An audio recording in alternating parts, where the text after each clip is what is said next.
Locked On Coyotes, your daily podcast on the Arizona Coyotes, part of the Locked On Podcast Network, your team every day.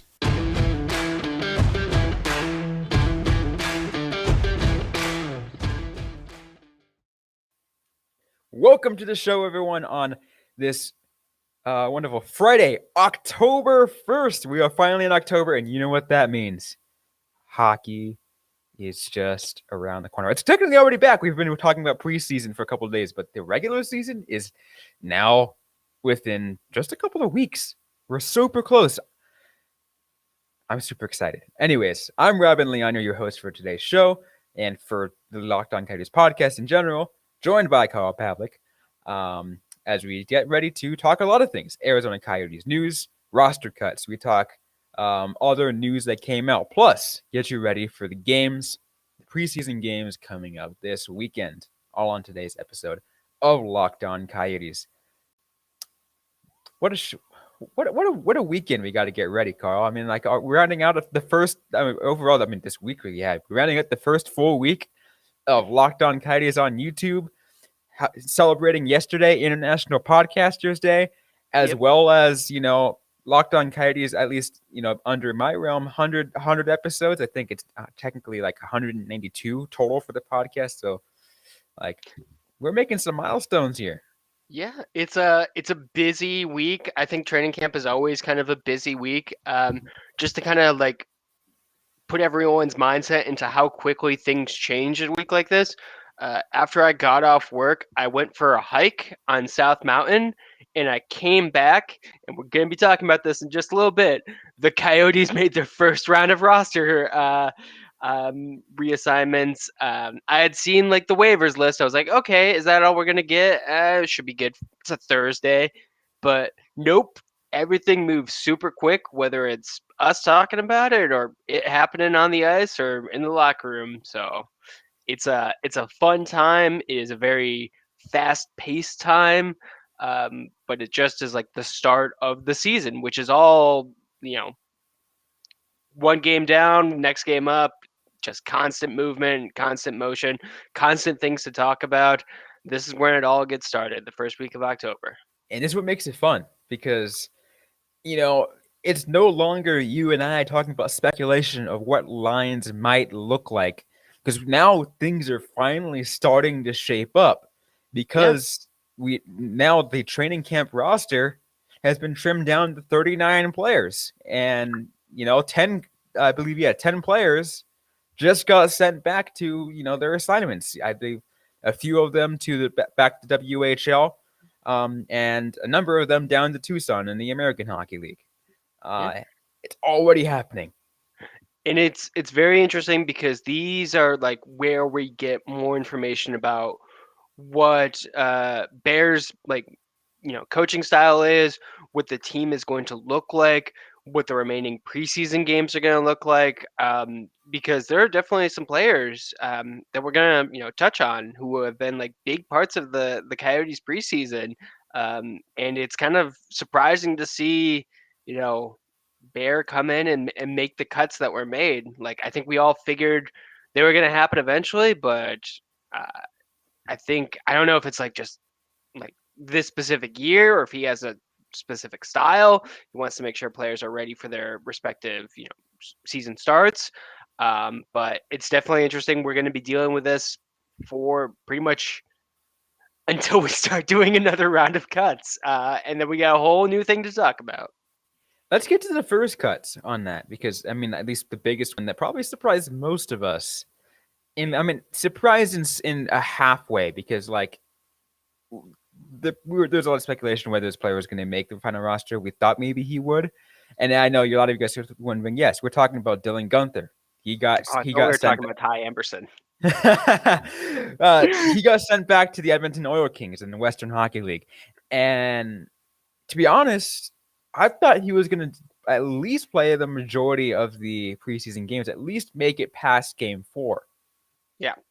It is definitely something where Dylan Gunther has been a topic of conversation for Coyotes fans.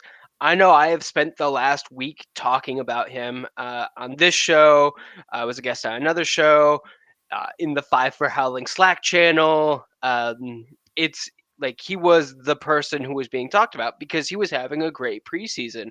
And same boat as you. I thought he was going to get a couple of games, get that entry level slide going, and then get reassigned back to the Edmonton Oil Kings because, you know, you don't want to rush your players. The Coyotes are going to be terrible. It makes sense for Dylan Gunther to not be playing full time in the NHL. I think everyone knew that. But I like sending him back so early is just such an interesting move. Like I'm like, okay, did Turnier just see all that he needs to see, and he's sending him back with a list of things that he needs to do to work on his game?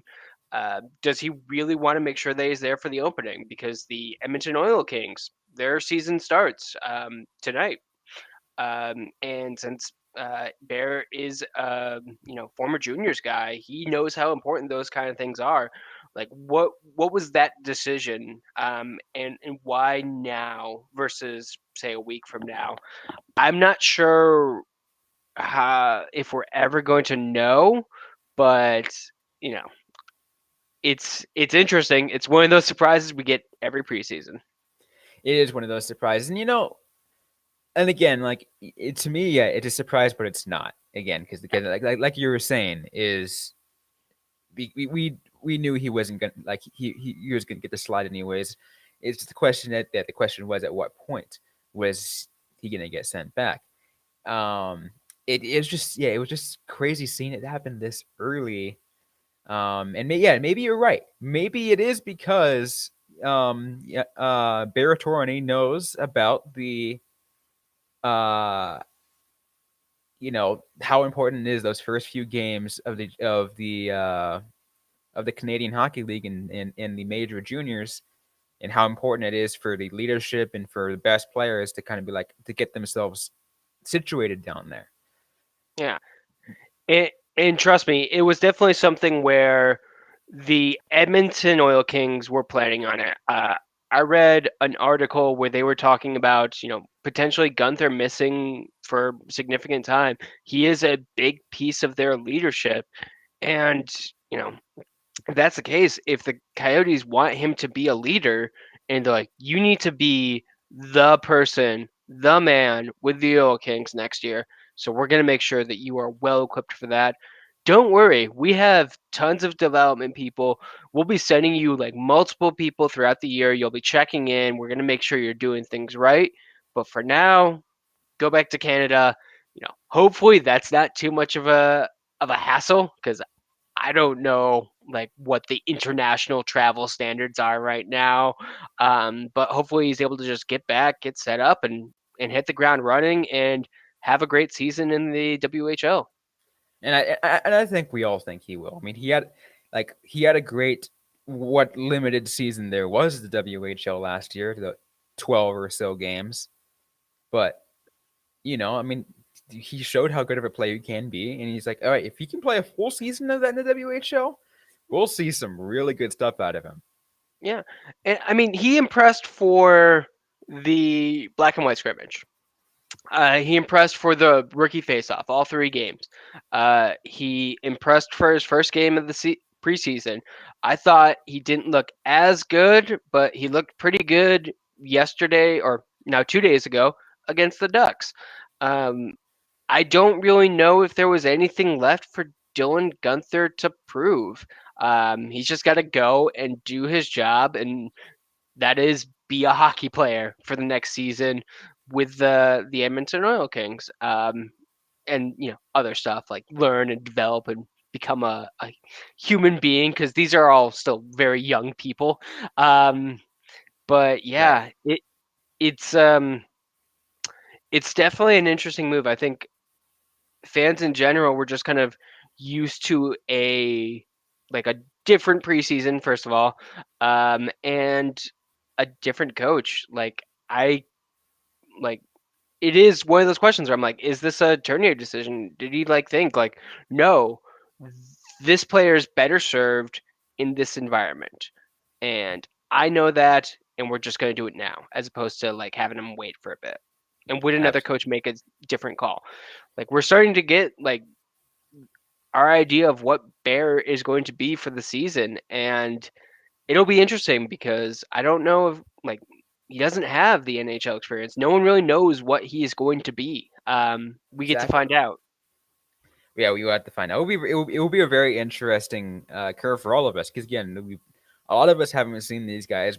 If you're a fan of the Ontario Hockey League, you're just like, oh yeah, we know this guy. Absolutely. But Yeah, this rarely happens of getting a guy from the OHL come directly to the NHL. Like, let's look at an example. The Jay Veride, the coach of the Roadrunners, came from Kingston, from yeah, in the OHL. Like that's more likely to happen than an yeah. NHL team tapping an OHL coach. I mean, like the closest thing I can even think of is what Patrick Waugh came from the Q, and Yeah, that's just a very different situation. But also, like we got in a coach who like treats things differently. Like I think we talked about it previously. Like pulling goalies was like something that he revolutionized. And that maybe because he's in a different environment, and maybe we're seeing like, Tournier do the same thing. Like in 3 years from now, we have a completely different way of seeing like when juniors players get sent back to their leagues. We don't know. And that's kind of like the fun thing with a new coach. You're finding out and seeing what he brings to the table.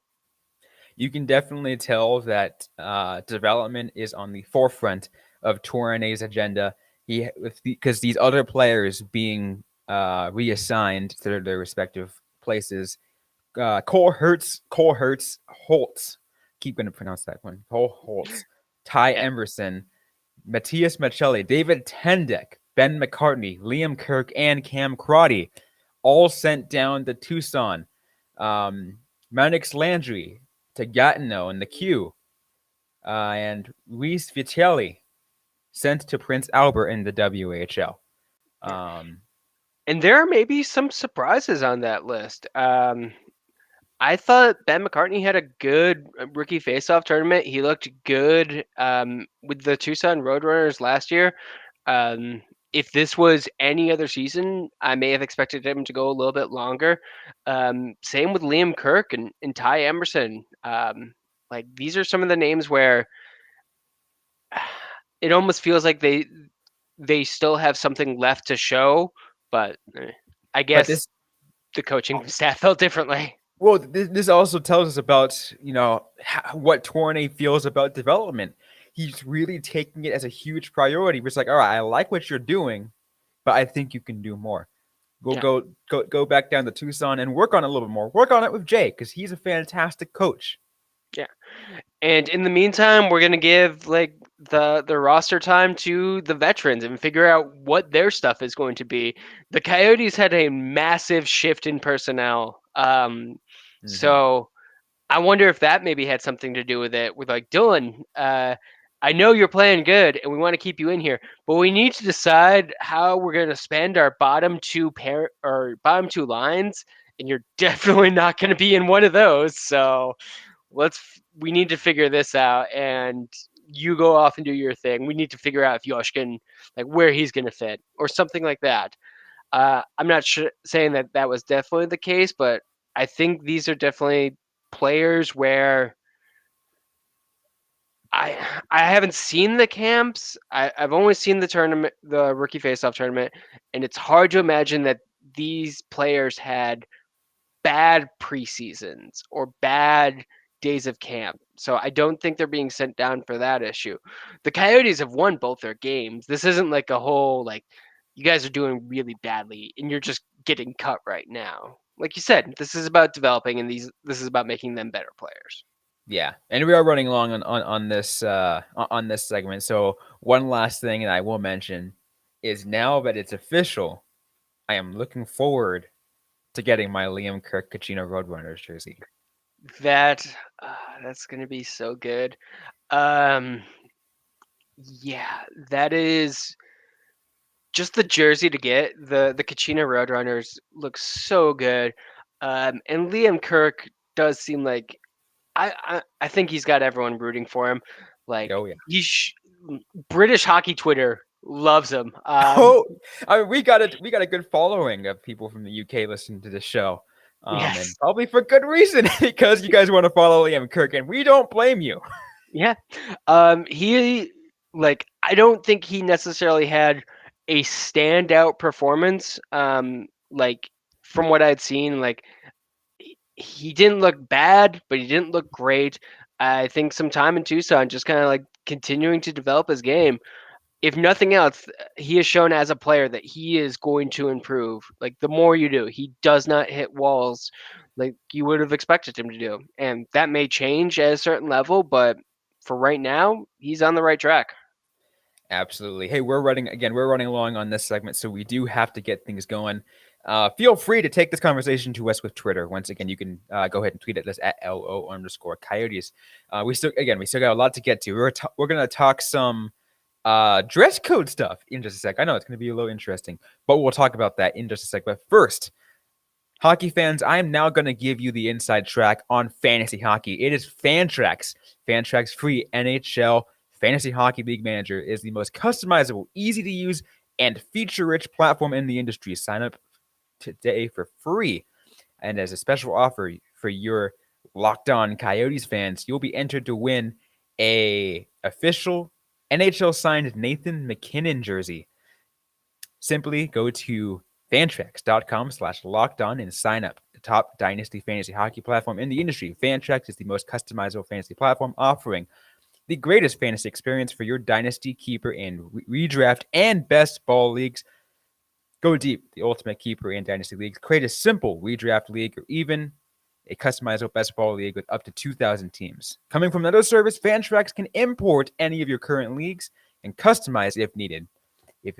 If you have anything go wrong, a trade go wrong, make a mistake in dropping a player, if you've had leagues on Yahoo and ESPN, migrate to Fantrax for a better experience. Fantrax Commissioner tools allow you to undo any move with one simple click. Among the most trusted names in fantasy sports since 2008, offering hockey, football, baseball, basketball, college football, golf, soccer, and even NASCAR. If there's anything lacking in your current fantasy league manager, Fantrax likely has it. Fantasy sports doesn't sleep, neither does Fantrax. With seasons running 365 days a year, there's a reason why fantasy players who try Fantrax make it their permanent home for all their fantasy leagues. Again, sign up for free today and be entered to win an official NHL-signed Nathan MacKinnon jersey. Simply go to Fantrax.com/lockedon and sign up today. Once again, that's Fantrax.com/lockedon. Fantrax, the home of fantasy sports. All right, Kyle, now let's get to a news article that was released early morning yesterday. Now, Emily Kaplan from ESPN wrote an article talking about, it was mainly about a poll talking about the dress codes in the NHL. And it was a dress code because they're saying, because the CBA says that players are required to wear like a jacket, a shirt and tie, look all spiffed up and everything like that. And unless the GM and, Or head coach. or head GM coach, or head coach. Yeah. GM or head coach of a club says otherwise. And apparently, according to this poll, there's only one team who said that they're going to relax their policy so their players can wear whatever the hell they want going into the games. That team is the Arizona Coyotes. Yep. And this has possibly been going on for a little bit. The team had a relaxed dress code last year, as noted in the article on ESPN, and the league allowed a relaxed code in the bubbles back in the COVID playoffs. So I feel like we've kind of like been moving this way. A lot of people have pointed out online that other sports have been moving this way. A lot of people pointed out that the way that some hockey fans were talking about it was probably not great how other sports are doing it. But in general, I think the world has been moving this way. I've worked in many offices, and the situation used to be you had to be like business appropriate. You had to be wearing like, I live in Arizona. No one's going to make me wear a suit because I don't have those kind of jobs. Yeah. Unless you're going to a hockey arena where it's cold, but like a commuting office job, like it's just too hot to be wearing a suit. But like business business attire has definitely been a thing. And the past decade, they're like, wear whatever you want. It doesn't matter. Um, and I swear, like every NHL player, if they wore like a t-shirt and jeans, they're still gonna be wearing more expensive clothes that I'm never gonna wear. So, like, it's still like a higher quality thing. I think it's about time that we just kind of like relax this and not have such a rigid standard for players. I mean, especially because like players have some pretty unique styles. Have you seen like what some like NFL players or NBA players roll up to, and you're Yeah. like, oh my god, where did you get that?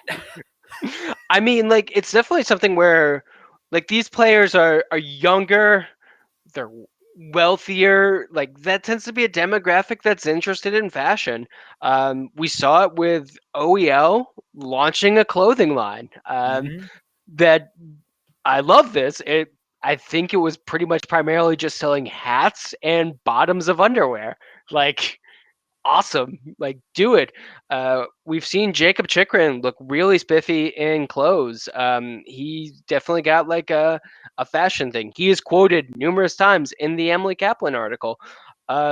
So yeah, it's about time. I know when I did high school wrestling, we were supposed to show up in like a businessy clothes, and it was just like, why? We're gonna take that off and like be wearing a singlet. What does it matter? Yeah. And it's the same thing I always hear about Lou Lamoriello saying you can't have facial hair on the team. Like, why is this like one weird thing that you're doing? Is it for tradition that no one cares about? Is it because you actually want to exercise some level of control? Who knows? But like, I think the Coyotes are right to just kind of be like, it's dumb. Like, do what you want, wear what you want. Let the players express themselves, because again, like you're talking about fashion, there is like Jacob Chikrin, we know he'll get creative, Yeah, like, and that's what's cool. yeah, and he's young, and so he's gonna do something crazy. But all the veterans are gonna be like still wearing like a suit and tie, maybe like some track clothes. Like I doubt Andrew Ladd has a like challenging fashion sense that he's gonna be rocking up to something that you would wear to like the Met. It's just like it's gonna be a different world for those like older players, and I think the younger players, like it's still hockey. It's still all things considered a very traditionalist, a very conservative league. So they're not going to go too crazy, but they're going to express themselves, and it's going I to be mean, fun. if this starts expanding across other teams, which it looks like it will be, they said that they like other teams hope to start adopting the same thing within the next 5 years, but 5 years is a long time. Yeah. But because I was going to make the joke is if they start adopting it, let's say whatever team Joe Thornton is on, does he show up to the arena even wearing a shirt? I mean, definitely all the Canadians arenas. I can't imagine Joe Thornton showing up to the Winnipeg Arena shirtless in the middle of winter. Although, if anyone would, it would be Joe Thornton. It would be Joe Thornton. Not even wearing shoes, wearing just like I'm picturing like linen pants showing up to an arena, blizzard trail going on. It's just like, yeah, no, it's a little bit warm outside, so I just got to go light. But Only yeah, Joe Thornton. only Joe Thornton. It's like I think we're also like the league's been getting younger for a long time. Like It has. and do professional athletes like really want to be like, man, why are we doing this? Like you don't want to have you don't want to have your athletes questioning like BS tiny policies like this. If there's an option for like a minor quality of life increase, like players are probably going to take it. Although again, Lou Lamoriello still has a job, so I'm still questioning that whole facial hair thing. Like that's just yeah, that's just that's one of those things where I'm like, that's really dumb. But I have also like had facial hair in the past, So I wouldn't want to get rid of it. Like, especially with a boss telling me. Usually because in the past when I've had facial hair, it is a sign I am not happy here. And that is, I imagine, like, you're a professional athlete, you're not going to be going down that route, but still, like, if someone's like, you can't do this, and it's like, but it's dumb and stupid, why are you making me not do this? That makes it worse. Like, Plus, that always, let's not forget about the playoff beard superstition. the Players playoff beard, like yeah. it is a real superstition. I mean, look, who started the Islanders back in the 70s? Like, I forget that story, but yeah, it's definitely been a more modern one. It's almost a requirement now, which is why we get to see a bunch of like 20-year-olds with very wispy beards. Sidney Crosby still can't even do it right. I mean, I can't grow a good beard, so I'm not going to say anything. It should also be noted that there are some religious and cultural reasons why you would want to have facial hair. Yeah, absolutely. Like, I don't, like, if I was gonna say if an Amish player was trying out, I'm like, nope, that would not be a thing. But like a Sikh player, like I don't know what that conversation would be like with Lou Lamoriello. He's like, fine, because it's not just I'm not just assuming that John Tavares wants to rebel against me. Just the first player that I thought of with the Islanders. But yeah, no, so it'll be interesting. I think it's a smart move by the Coyotes. It's going to lead to some fun content. We're not going to have too much fun to talk about this season, but you know, after a massive loss, I'm sure a Canadian article gets to blame Jacob Chikrin for wearing boat shoes, and we all get to complain about the Canadian news outlet. I mean, let's be fair. Let's be real here. Like, Canadian media wants to rip players for what they wear. If they want to do that, what Canadian media would, then why did they employ Don Cherry for so long? Yeah. True. That is very true. Don Cherry should definitely, hopefully, say nothing about anything that happens with the Coyotes. Luckily, not very many people hear him because he's not on the Sportsnet anymore. CBC, whatever Hockey Night in Canada is. I think it's CBC. He's podcasting. He's podcasting, but he's still going to say something, probably. Yeah, but no one's going to care. It's probably not going to make major news articles unless like we get someone who just like wants to push a narrative and be like, do the Coyotes even try anymore? Look at their all of their captains are showing up in t-shirts and they got blown out that game against the Colorado Avalanche. So clearly it was the t-shirts to blame. Because I mean, did you see our group chat? I did, yes. I said they're like the Coyotes are giving up on everything. They're even giving up on their suits, and it's like, oh, hold on, let's slow down here. We're gonna have who has the best fit for the Coyotes, like who is showing up in good gear. None of them are gonna have. I'm gonna go Chikrin too. Yeah. Outside of Chikrin, who's gonna come out with the best fit?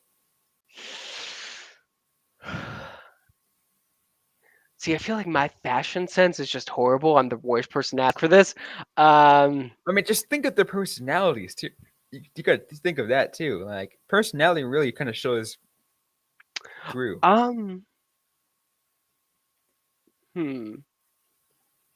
Who's got good personality? Like, I kind of want to say Keller is going to have something because he's also just very young. And I feel like young people are more fashionable in general. That's true. Trying to think too, who I think for me. Trying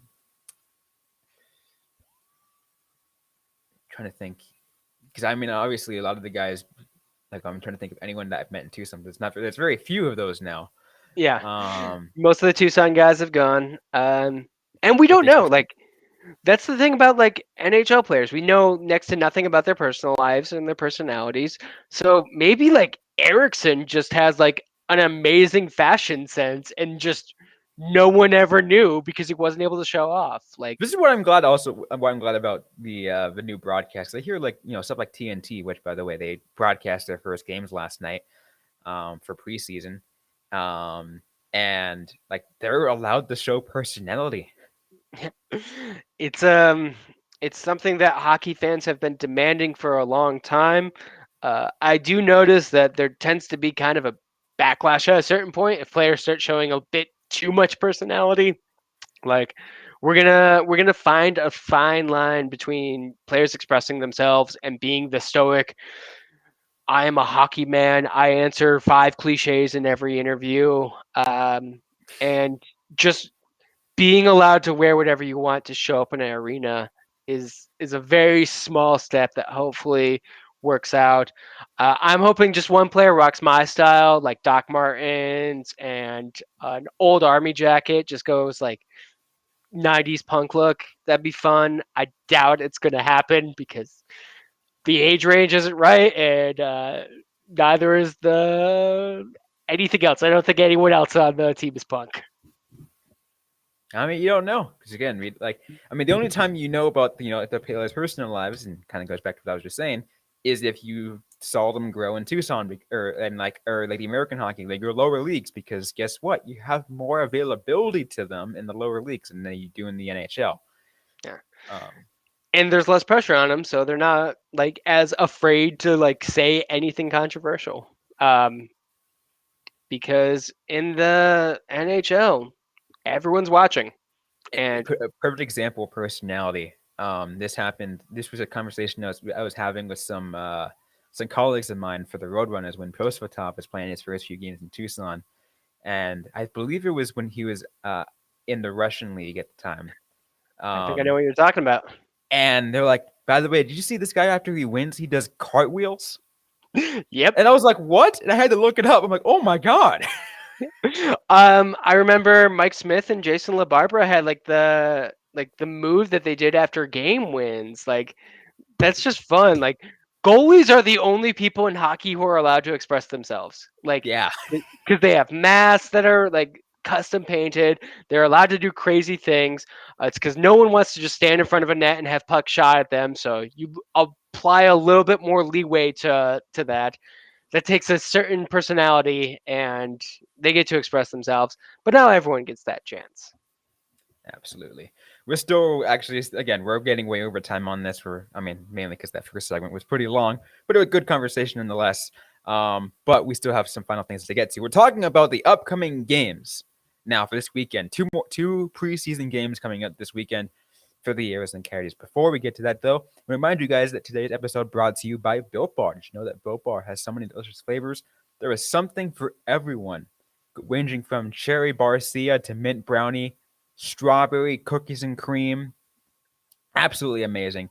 If you don't know all the flavors, you haven't tried any of them, get a mix box. You get 2 of each of the 9 flavors, and then maybe from there you can pick which one you like the best and get a full box of those. Not only are these flavors amazingly tasting, but they're also very healthy too. You got 17, 18 grams of protein, 130, 180 calories, 4 to 5 grams of sugar, 4 to 5 grams net carbs, amazing flavors, all tasty, all healthy. And you guys go to built.com and use the promo code LOCKED15. Use the promo code LOCKED15. That is what it was. You get 15% off your order. Once again, it's LOCKED15 for 15% off at built.com. And we're back and better than ever. All eyes are on the gridiron as teams are back on for another football season. As always, BetOnline is your number one spot for all pro and college football action this season. With a new updated site and interface, even more odds, props, and contests, BetOnline continues to be the number one source for everything football. Head to the website or use your mobile device to sign up today to receive your 50% off welcome bonus on your first deposit.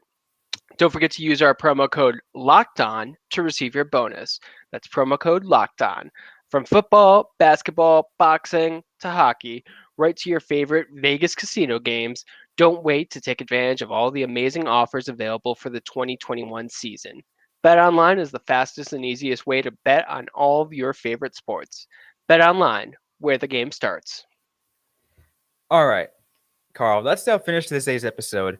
We got to keep this at least maybe a little bit shorter than we probably were hoping, but we got 2 games coming up. First, we got a game tomorrow, home game against the Anaheim Ducks. They just played on Wednesday, and then the one we will talk about a little bit more is the marquee preseason game, Hockeyville, the Kraft Hockeyville USA, Arizona Coyotes versus Dallas Stars in El Paso, Texas.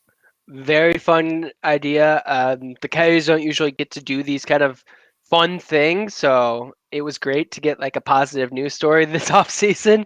I'm excited for it. I'm excited anytime that we're involved, and I just like the idea of growing hockey in the Southwest, which is definitely going to happen with El Paso getting highlighted like this. They're already the Coyotes are already sending like a street team out there to the area around El Paso. If you're following their social media, and they're engaging with fans there already. It's amazing. Yeah. I've seen Shane Doan there. I think I saw a mariachi band, which is just kind of like really fun. The Coyotes definitely, I feel like, could do a lot to be the team of the Southwest. Maybe less so now that Vegas is there, but I wish they had been doing more stuff, things like this, like going to El Paso, going to Albuquerque, or I mean, I think you're right though, saying that, being the team at the Southwest. Yes, Vegas is still a Southwest team. Yeah, but let's be real. Vegas is flashy and Vegas-y. We're talking Southwest, like real Southwest. Yeah. And yes, the Coyotes can be that team to represent the Southwest. Especially with the current ownership group, which is, the first Hispanic owner of an NHL franchise. And they're pushing a lot of things happening right now, especially with it being Hispanic Heritage Month going on right now. Like, there's a lot that kind of goes in well and makes the Coyotes a good team for a situation like this. Like you said, like Vegas is glitzy and they're glamorous and their uniforms are shiny. And don't get me wrong, that is a perfect like distillation of Vegas, but that's not the Southwest. Like, that's not like the area I know. Like, it's a little bit more like earth tony. It's down to earth. It's less just fake gold and glitter. Very Hispanic influence. It's very Hispanic influence. That's why like the mariachi band is really cool. I think that this game should be really cool. And like I said, it's just really awesome to see the Coyotes involved in something like this. They don't have like a massive pull, so you don't see that, like, they haven't gotten a stadium game yet. They haven't gotten an outdoor game at all. They were supposed to have, what was it, the All-Star game, the lockout year. Mm-hmm. That was called off. We haven't seen a draft here. It really seems like there should be sooner or later. Like, franchises also grow by those kind of big events. Like, that's how you get fans from maybe out of state who represent the team, or just revitalize the local interest, especially for a year where the Coyotes are going to be bad. Give fans a good story to go out with, or to start with rather. And that's what makes this thing so exciting. Like, when they first announced it, I was talking about it, I'm just like, El Paso is only a 4 to 4.5 hour drive from Tucson. Do I make this drive? Unfortunately, I'm not going to be able to make the drive because I work this weekend. Yeah. But like, if I knew that, if I made the plans even earlier, if I knew about it, I would have made sure I had that weekend off, made sure I had everything covered. I'd be there. Yeah. And I mean, it's also still during COVID, so I'm sure that's also affected travel for people as well. But I mean, if you're a fan living in Tucson or even living in Phoenix and you have a long weekend, why not? Like, yeah, take it. We're like, especially because, like, honestly, I think there could be more fans at this game for Coyotes than there are for Dallas Stars fans. Because guess what? It's like Dallas is actually further from El Paso than Phoenix is. Yeah. And I mean, let's be honest. We all know this about states. Cities inside of the state don't necessarily like each other. I'm from New York, and Buffalo and New York City, like they're not big fans of each other. Like the state down, Pittsburgh and Philadelphia and Pennsylvania, they don't like each other. San Francisco and Los Angeles. Yeah. Here in Arizona, Tucson and Tu- Phoenix, we hate each yeah. other. Let's go Texas, Houston and Dallas. They don't seem to really like each other. Austin and anyone else in Texas. So yeah, like if I'm in El Paso, I'd be tempted to root for the Coyotes. Just to be like, yeah, like, they're closer to me. Like we know more people in like Arizona than we do in Dallas.